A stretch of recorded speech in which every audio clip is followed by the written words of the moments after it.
On pourrait penser que les singes ont à peu près tous le même habitat et les mêmes habitudes, les mêmes mœurs et les mêmes occupations. Il n'en est rien.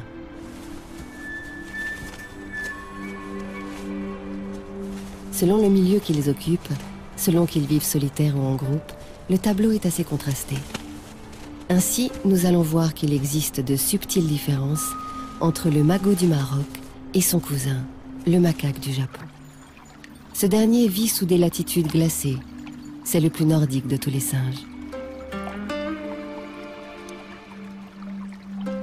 L'île de Honshu au Japon connaît des hivers très rudes que les macaques supportent stoïquement. Leur pelage touffu les aide bien entendu à supporter le froid, mais la nature leur offre en plus une compensation qu'ils semblent apprécier comme un don du ciel. Les bains chauds.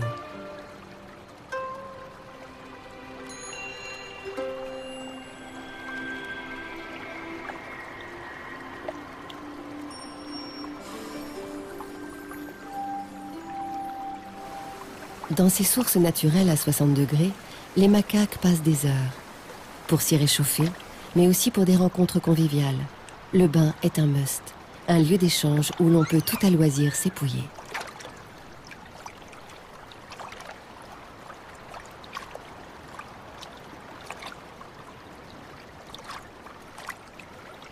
L'épouillage, une activité très précisément codée, une façon bien commode de communiquer. Il consolide les liens, apaise les tensions et se pratique dans une totale réciprocité.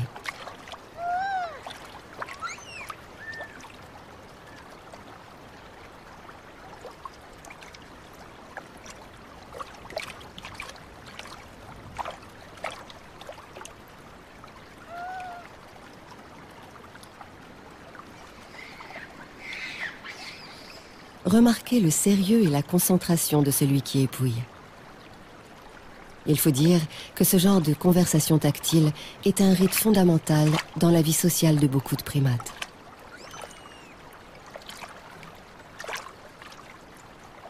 Trop rondement mené, il nuit parfois au bien-être zen.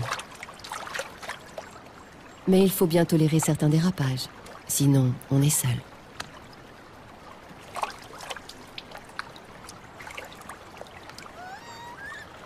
S'épouiller soi-même procure visiblement moins de plaisir et surtout ne permet pas d'atteindre les zones accessibles au seul doigt d'un partenaire.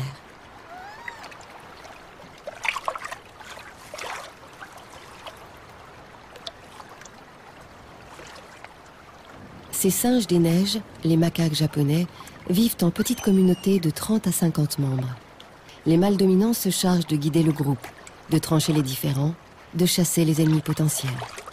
Il y a aussi des mâles solitaires, souvent des jeunes ayant quitté leur clan natal pour s'intégrer à un autre clan. L'air de rien, ils observent, essaient de décrypter les relations qui unissent les membres du groupe et prennent un jour une place de dominant.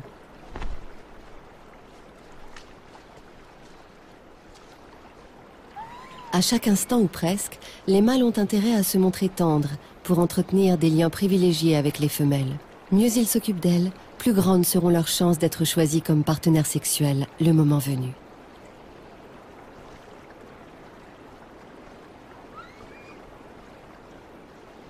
Cette manie du toilettage a un avantage annexe très appréciable pour les macaques japonais. Les protéines contenues dans les poux et autres parasites complètent l'alimentation très pauvre de l'hiver.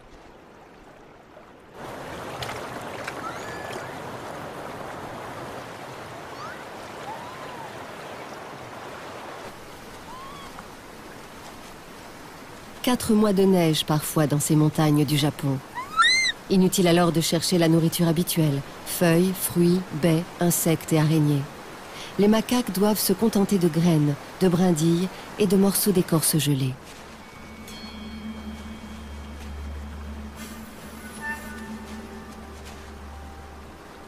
Quand elle erre en quête de nourriture, la bande est conduite par un groupe de mâles qui veillent sur toutes les femelles, les adolescents, les petits.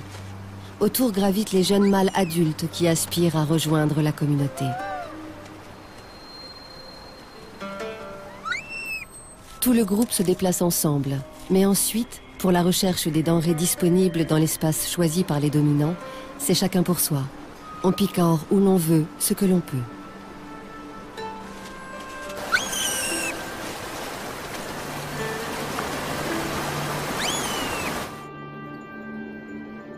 Si les macaques doivent déambuler à la recherche de nourriture et fouiller le sol pour la trouver, d'autres primates n'ont qu'à tendre le bras pour l'accueillir. De grands singes arboricoles qui nous ressemblent singulièrement et que l'on appelle d'ailleurs sur leur terre d'origine les hommes de la forêt, orang-outans.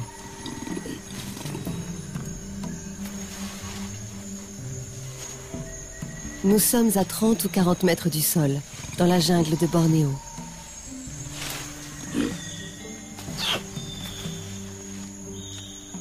Trapéziste, gymnaste, acrobate, qu'est-ce qui définit le mieux l'orang-outan vagabondant ainsi dans les frondaisons? Et d'où lui vient une telle aisance? De ses bras d'abord, plus longs que ses jambes et très souples. Le poids de son corps lui sert à ployer les troncs et les branches dans la direction désirée. Il est sûr de ses prises et pratique ses exercices de haut vol à longueur de vie. Enfin, il connaît bien la forêt.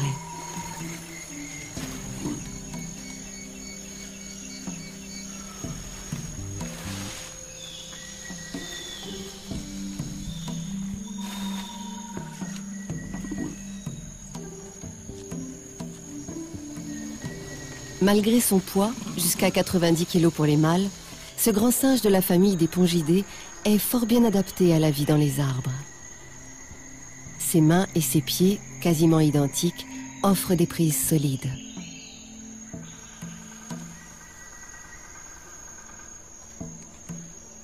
À l'exception des femelles qui élèvent un petit, les orang-outans vivent seuls et ne descendent presque jamais de la canopée. Car c'est dans ces hautes sphères du territoire forestier qu'ils trouvent les aliments de base de leur régime végétarien.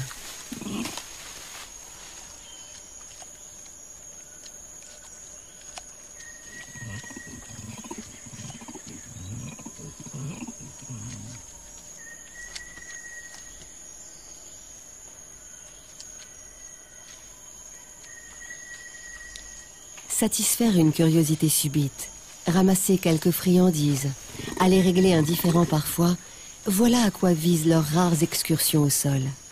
Et elles restent aussi brèves que possible.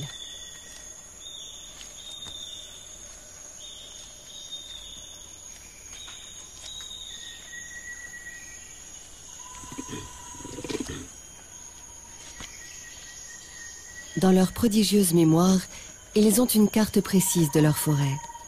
Ils savent exactement à quelle date s'effectuera le mûrissage des fruits de tel arbre, selon sa situation dans la jungle. Et comme la fructification est éparse et aléatoire, ils se déplacent beaucoup. Ou bien, à défaut de fruits, ils se contentent d'une sélection de feuilles.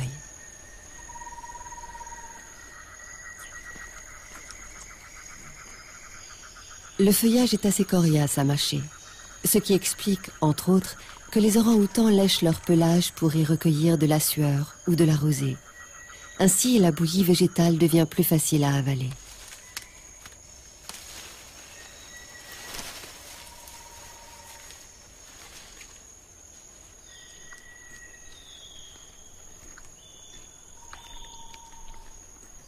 Les feuilles se mangent, se lèchent au petit matin lorsqu'elles sont couvertes de rosée et servent aussi à construire des nids.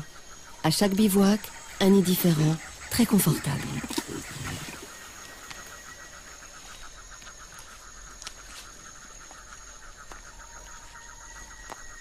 Toujours avec cette apparente indolence, les orang-outans passent leur journée tantôt à mâchonner des végétaux, tantôt à parcourir la canopée à la recherche de leurs arbres favoris qui sont disséminés dans la jungle. Tous les singes vagabondent en quête de nourriture, mais chaque espèce a sa manière. Il y a loin de Bornéo au Kenya et de la flânerie des orang-outans au nomadisme des babouins. Dans les plaines du Masai Mara, ce sont des babouins vert olive que l'on voit souvent déambuler. Pour les bébés, la cueillette présente deux inconvénients. Elle perturbe les conditions de transport et accapare l'attention de leur maman. D'un autre côté, c'est un moment important. En imitant leur mère, les petits apprennent le b.a.-ba, quelles plantes choisir, quand et comment les manger, etc.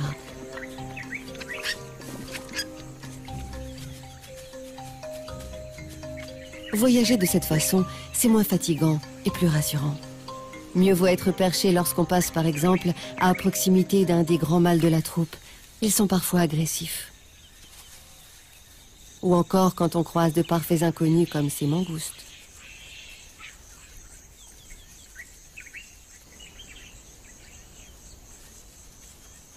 Infiniment sociables, les babouins vert olive entretiennent de véritables liens d'amitié qui se font jour dans leur comportement.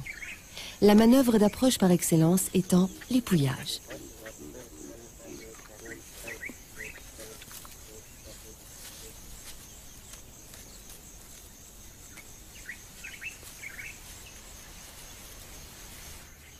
Prochain arrêt, un champ de jeunes pousses et une nouvelle leçon de choses.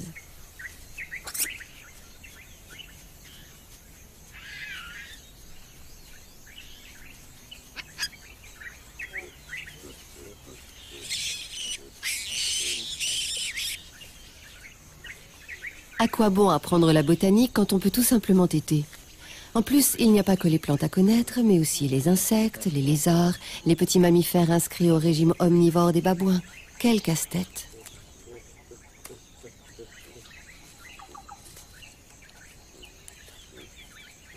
Les femelles ont un petit tous les 2 ans, objet de toute leur attention, car unique. Il est surveillé, protégé, choyé aussi par tous les autres adultes.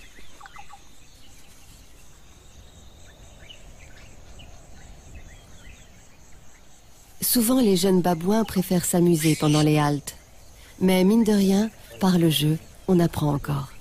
C'est le moyen d'assimiler les règles sociales, de découvrir sa place dans la hiérarchie, de définir ses droits et ses devoirs.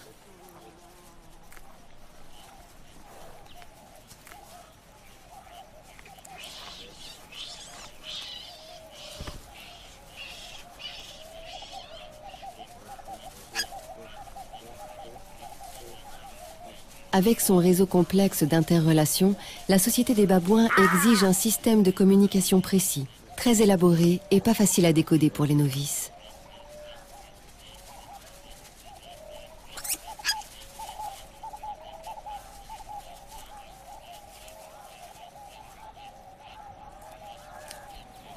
Des mâles dominants, le groupe en compte plusieurs, et ce pour une raison stratégique. Chez les babouins, la filiation est matrilinéaire. Et c'est-à-dire que les jeunes femelles restent avec leur mère toute leur vie, alors que les mâles s'en vont à l'adolescence. Résultat, les femelles sont si nombreuses dans le clan qu'un seul mâle ne saurait à lui seul évincer tous les rivaux et veiller sur tous les jeunes.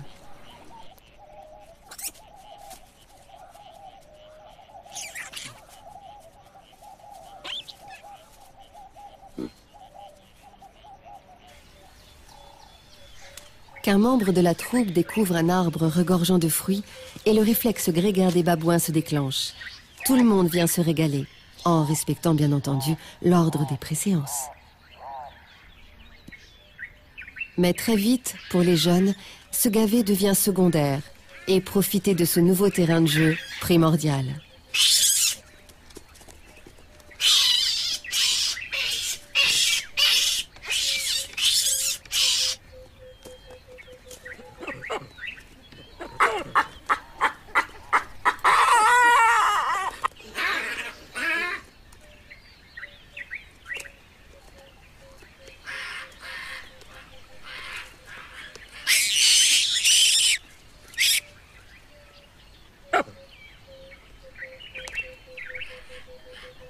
Tous les bébés et les adolescents de la grande famille des cercopithèques se livrent avec le même entrain à ces acrobaties. Prenons les macaques qu'on appelle magous. Ils sont nombreux dans les forêts du Maroc. Organisés en communauté, ils ont, tout comme les babouins, une vie sociale intense, avec sur fond d'harmonie des conflits quotidiens.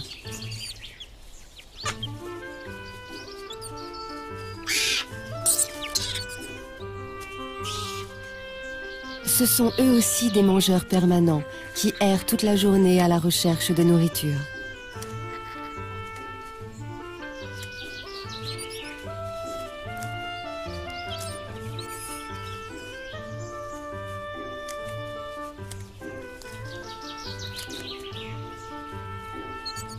Chez les magos, plus encore que chez les babouins, le petit est l'objet d'une attention continuelle de la part de sa mère. Il est même un pôle d'attraction pour tous les individus du groupe, adultes ou jeunes, mâles ou femelles. Ce qui fait de lui un adorable petit despote.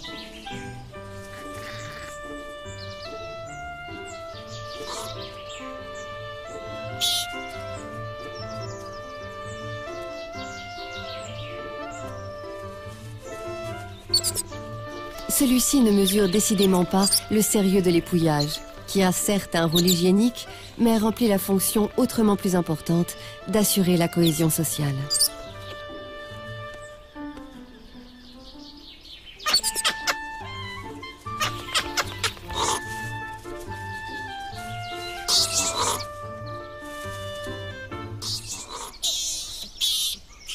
L'exubérance physique des petits a sa raison d'être. Elle développe chez eux l'habileté à manipuler les objets comme les congénères. La femelle a un seul petit tous les 2 ou 3 ans. Elle s'occupe constamment de lui pendant 12 à 15 mois, mais n'est pas seule pour assumer cette tâche. Les mâles sont très prévenants envers les petits, même ceux dont ils ne sont pas le père. C'est plus ou moins intéressé. L'attention, la tolérance sont des critères de choix pour les femelles. S'ils veulent obtenir leur faveur, les mâles doivent se faire bien voir.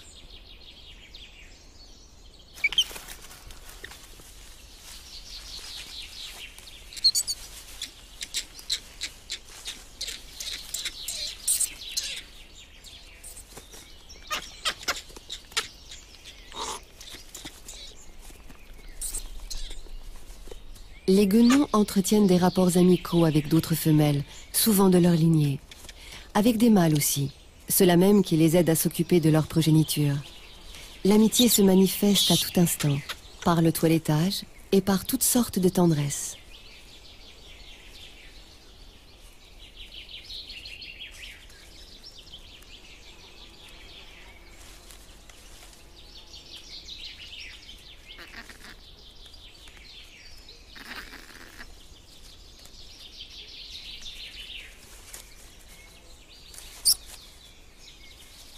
Les jeunes magots parviennent toujours à se faire une place dans ces rapprochements intimes.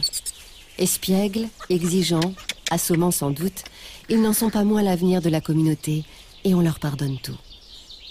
Les frères, sœurs et cousins sont moins cléments, en particulier dans le jeu, cet apprentissage des règles politiques et sociales qui comprend toutes sortes d'épreuves.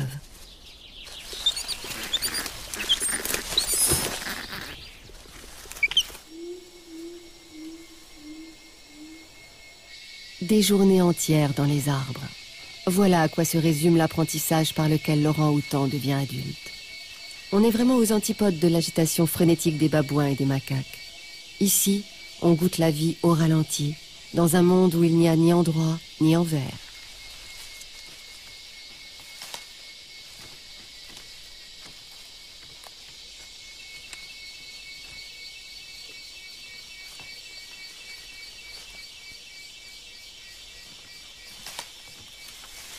Quatre longs doigts, avec un pouce opposable formant des crochets de suspension. Voilà qui explique la capacité de l'orang-outan à rester sereinement pendu par une main.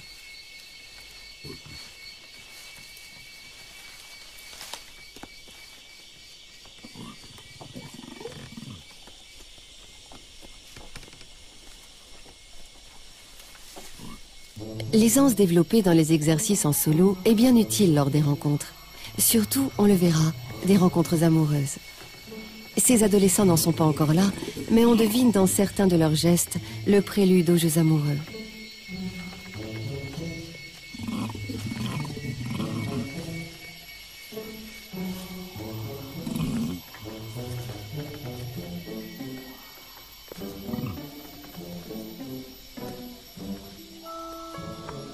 En haut, la jeune femelle.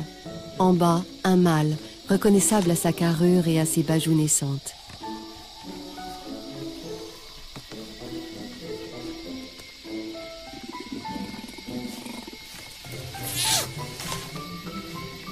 On ignore les règles de leurs ébats, mais on peut supposer que, comme tous les jeux, ils entraînent leur lot de bisbilles et de désaccords.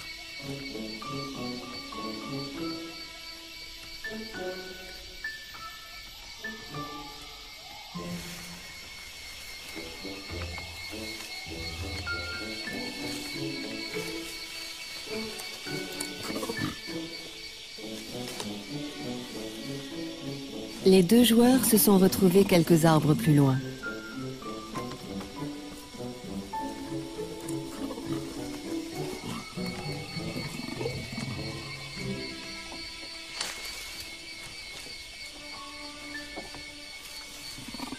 Pose détente, espièglerie, concours de positions acrobatiques. Pour nous, il y a moult interprétations possibles. Les trapézistes, quant à eux, doivent se demander ce que peut bien signifier la mimique de la femelle qui les observe depuis la branche d'en face. Hostilité ou sympathie? Qu'importe après tout, leur numéro est loin d'être fini.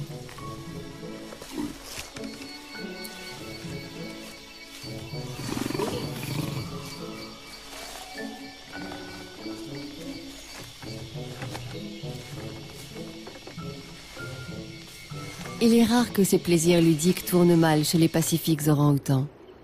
Alors que dans les tribus de babouins au Kenya, le jeu dégénère presque systématiquement.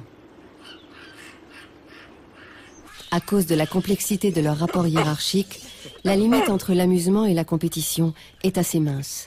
Et très souvent, ce qui a commencé comme un jeu de chat ou une partie de catch finit par tourner au vinaigre.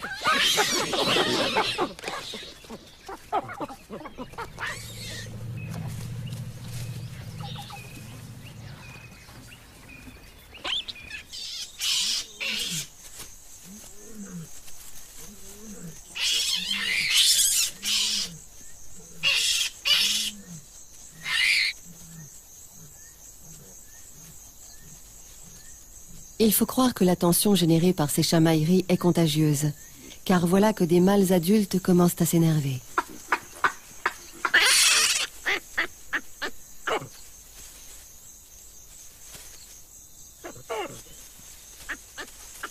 Un mâle doit jouer plusieurs cartes pour arriver au sommet.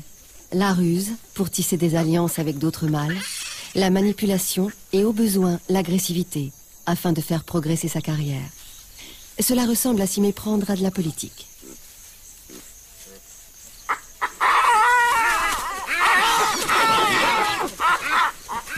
Il arrive aussi que des querelles éclatent entre les guenons, même si la place de chacune dans la hiérarchie est plus clairement établie que chez les mâles. L'enjeu de la dispute est bien souvent un petit.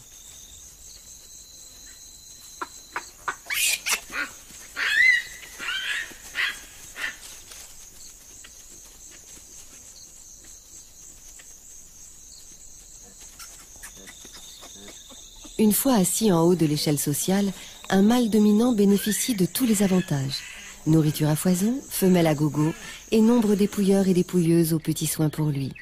En contrepartie, il assure la protection des petits. Tout ce réseau d'arrangements, d'amitié et de rapports de force exige un système de communication assez pointu. Des cris, des mimiques, des postures. Entre autres, celle-ci, la présentation.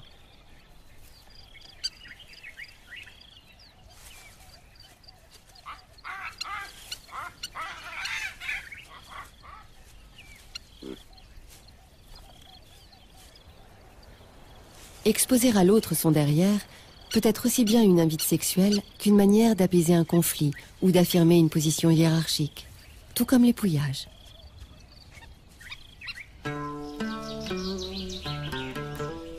Les champions dans ce domaine sont sans conteste les magos du Maroc. Toutes les combinaisons, toutes les figures de style sont possibles, pourvu que l'on observe les règles de partage et de réciprocité.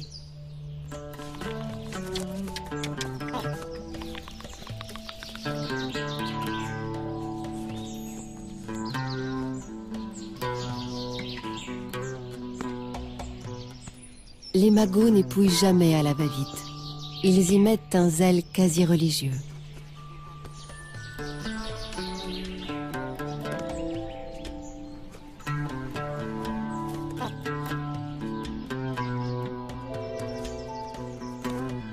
Chacun à son tour présente complaisamment n'importe quelle partie de son anatomie au toiletteur, qui en déloge les peaux mortes, les tiques, les poux et autres suceurs de sang.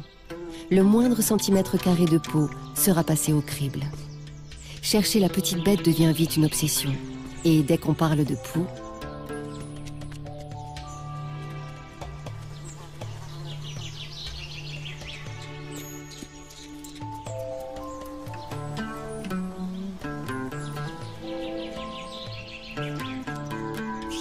Non seulement l'épouillage sert de ciment social, mais il va même indirectement jusqu'à favoriser la fécondité.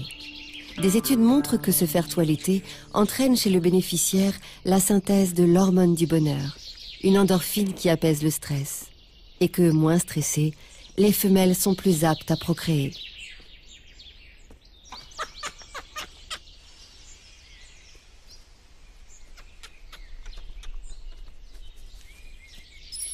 Les magots mâles s'occupent des bébés bien plus intensément que les autres singes.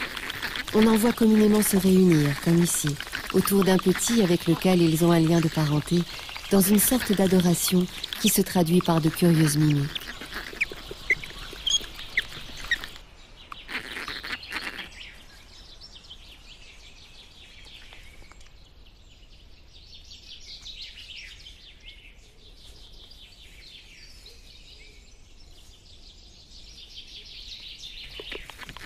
Autre cas de figure. Cette fois, aucun lien de parenté entre le petit et les deux adultes. Ces derniers sont à couteau tiré. Et ce bébé va leur servir à faire la paix. Grâce à lui, le conflit sera désamorcé.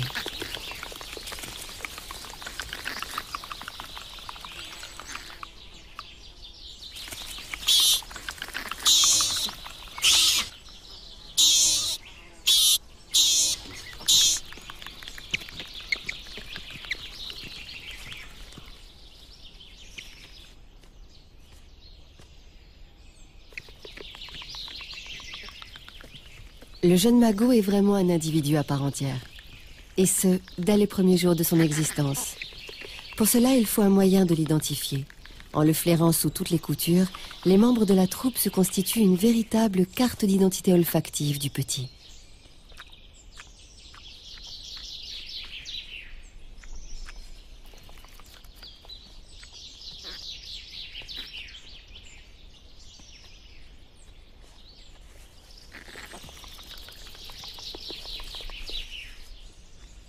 Les bras les plus douillets restent quand même ceux de la maman. 2 mois d'allaitement, c'est la règle. Ensuite, même si le petit mange comme les grands, il a le droit de tétouiller jusqu'à l'arrivée de la portée suivante, soit environ 1 an plus tard.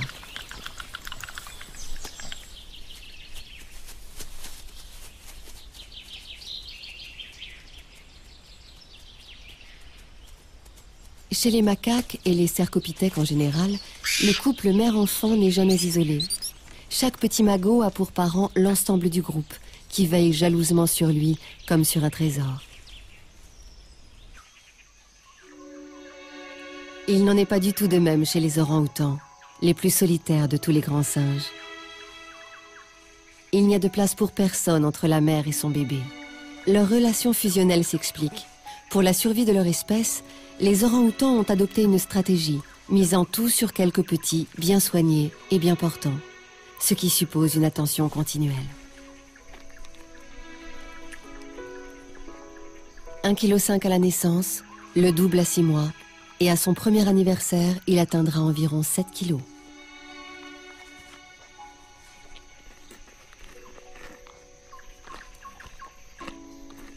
Pour apprendre à devenir grand, résistant, autonome, le petit a besoin de 7 ans. Il n'y a qu'une chose qu'il sache faire à la naissance, mais une chose essentielle, s'agripper des mains et des pieds au pelage de sa mère.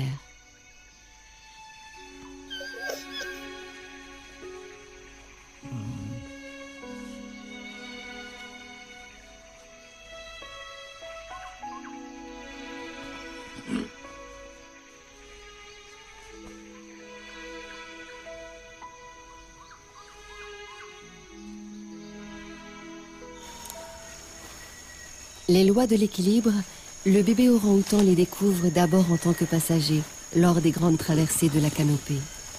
Pourvu qu'il se cramponne de ses 4 mains à la fourrure de sa mère, tout se passera bien.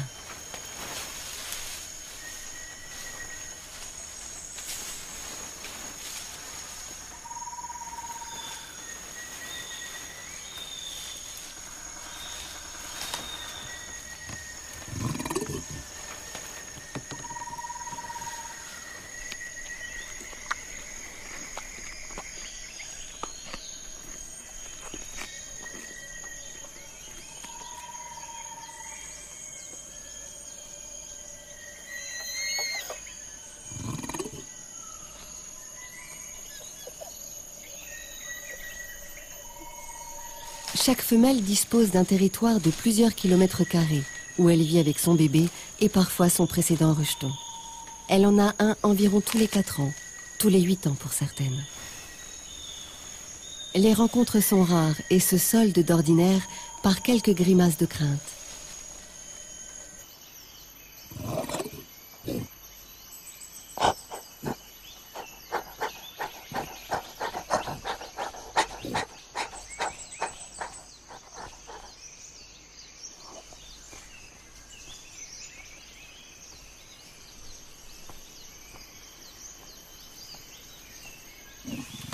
Après ces longs mois passés à califourchon sur sa maman, le jeune est pris vers 2 ou 3 ans d'une envie folle d'explorer par lui-même les jeux d'équilibre et de voltige.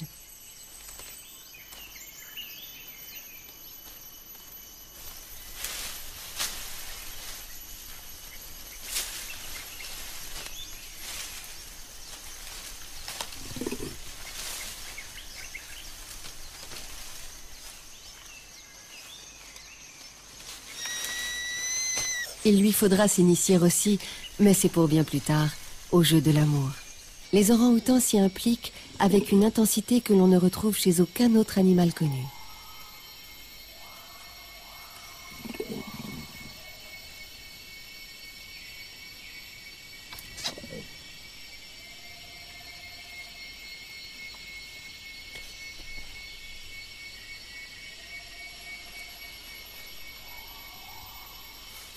Ce mâle ne semble guère pressé d'arriver à son rendez-vous amoureux. Pourquoi abandonner sa nonchalance coutumière? Il a même décidé de laisser sa partenaire le rejoindre.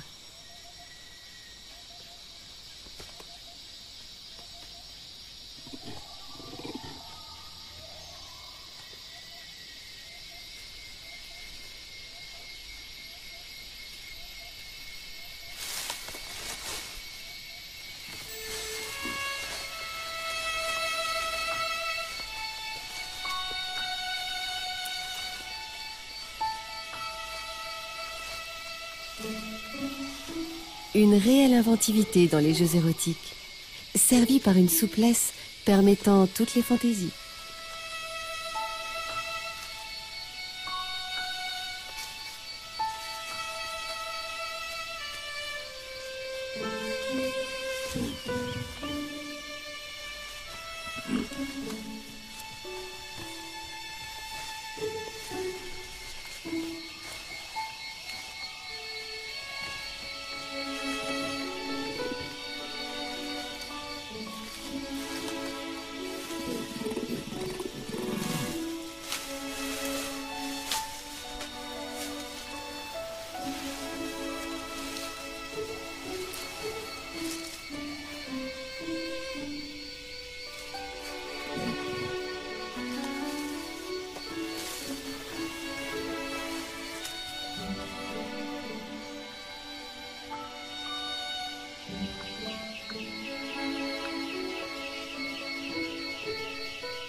L'évolution leur a donné 4 mains pour circuler à leur aise dans les arbres.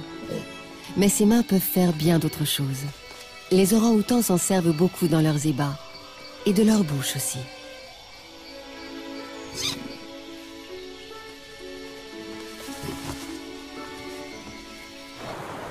Les macaques du Japon gardent la sensualité pour les bains. Eux s'accouplent brièvement, mais souvent. C'est indispensable pour déclencher l'ovulation.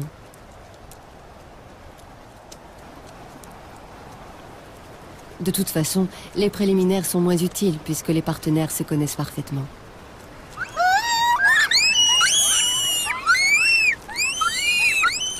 Quand une femelle est en chaleur, ce qui est visible à la rougeur de son arrière-train, les mâles dominants l'honorent chacun à leur tour. Les conflits surviennent quand les jeunes mâles qui gravitent autour du groupe veulent tricher et s'accoupler furtivement avec ces femelles disponibles. Tant d'excitation incite les mâles juvéniles à tenter eux aussi leur chance.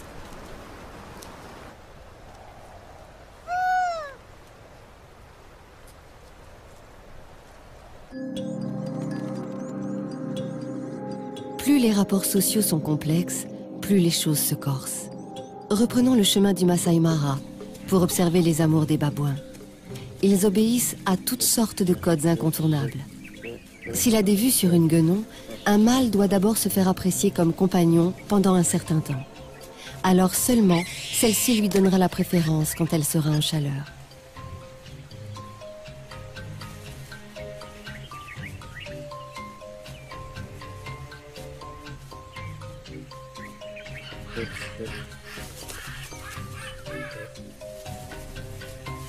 C'est encore plus difficile pour un nouveau venu dans la troupe. Même s'il a fait sa cour dans les règles, en se montrant attentionné envers le rejeton de celle qu'il convoite, la guenon peut le faire languir pendant des semaines.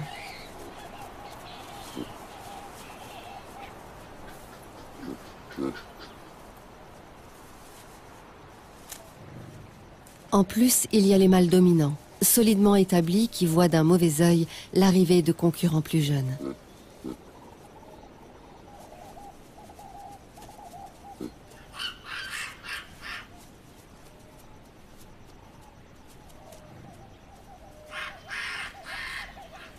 Contrairement aux femelles qui réaffirment régulièrement leur statut par des gestes et des postures, les mâles ont des rapports hiérarchiques moins stables. Et quand les guenons sont en chaleur, les bagarres entre rivaux se multiplient.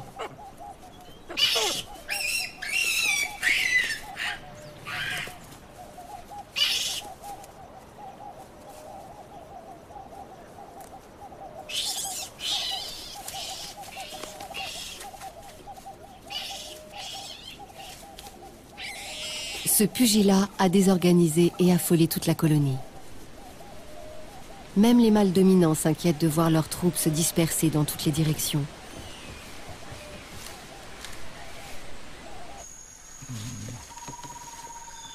Les orang-outans n'ont pas besoin d'autant d'agitation pour assurer leur avenir. Sans trop avoir à se battre avec ses rivaux, le mâle adulte développe un domaine d'influence, jouxtant les territoires de plusieurs femelles qu'il féconde quand il les sait disponibles. Pour lui, perpétuer l'espèce se limite à ça. Tout le reste incombe à la femelle. C'est elle qui veille sur le bébé et lui dispense 6 ans d'une patiente éducation. Comment construire chaque soir son nid dans la canopée? Comment identifier les quelques 300 sources de nourriture possibles? Ou trouver les bons arbres à l'instant parfait de leur mûrissage? Les orang-outans sont parfaitement adaptés à leur environnement, mais celui-ci n'est plus aussi sûr qu'autrefois. Que deviendront ces grands singes lorsque leurs forêts terriblement menacées à Bornéo auront disparu?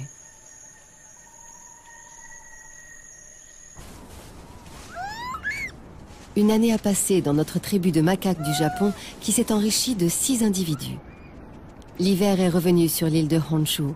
Il est temps d'aller se réchauffer aux sources fumantes.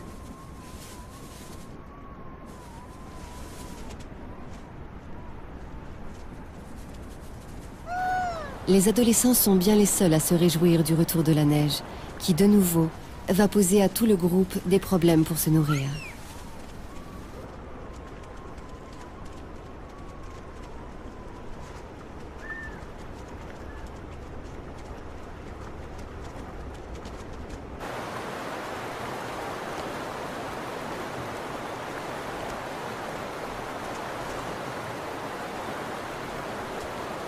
Les nouveau-nés, eux, découvrent un monde tout différent de celui où ils ont vu le jour. Ce tapis blanc qui semble si froid. Heureusement qu'ils n'ont pas à mettre pied à terre.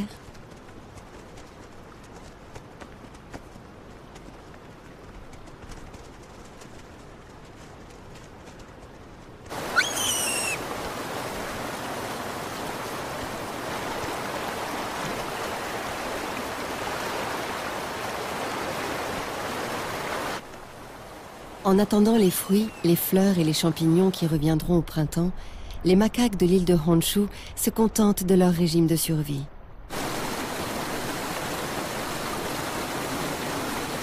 Heureusement, la rivière qui traverse le territoire de cette troupe héberge quelques mollusques que les macaques iront pêcher en aval dans les eaux plus calmes. Les jeunes passent leur temps à gambader et à se faire des niches. Et dans leur chamaillerie se glissent parfois des simulacres d'accouplement. moyen classique d'apaiser les conflits.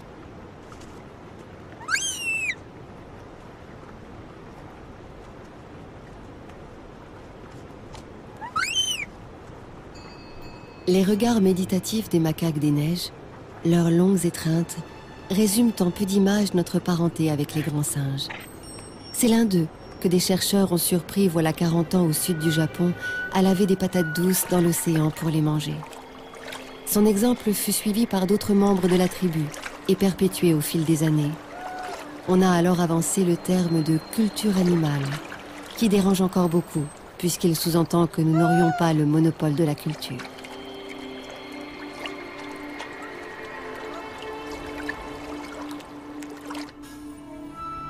À la lumière des dernières recherches, on découvre que les primates ne sont plus des caricatures des humains, mais bien des membres à part entière de notre famille, avec leurs particularités et leur dignité. D'ailleurs, au Japon, on fait preuve d'une grande humilité devant notre proche cousin.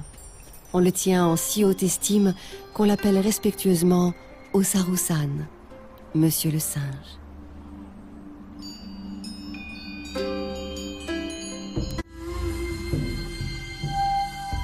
La série Tendresse animale reprend demain. Dans la forêt, nous saurons comment s'aiment par exemple les canards et les busards. Pour l'heure, tous au cinéma.